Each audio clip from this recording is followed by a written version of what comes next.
قتل کرو، بلیاں بھی قتل کرو. ہو سکتا ہے کسی بلی نے منہ میں رکھ کے پھینکا ہو، کتے بھی مار دو، کبوتر بھی مار دو. ہر چمکتی والی آنکھ اس نے بند کر دی. یونان کے قریب ایک بستی کا رہنے والا سکندر عراق کے شہر بابل میں تھا. ملیریا بخار ہوا. کیا کہتے ہیں ہم، چند ٹکیوں کی مار ہے، دوائی کھا لو ٹھیک ہو جائے گا. ملیریا بخار ہوا. 32 سال، کچھ لوگوں نے کہا نہیں 2 مہینے کم، 33 سال عمر ہو چکی تھی.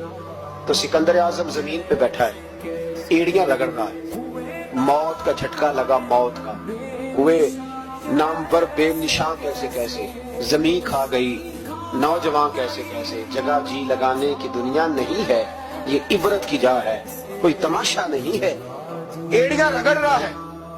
2 ہفتے کا سفر رہ گیا تھا گھر پہنچنے کا. تو سکندر ایک صوبے کا، ایک ملک کا، ایک چھوٹے سے علاقے کا سربراہ نہیں، سکندر آدھی دنیا فتح کرنے والا.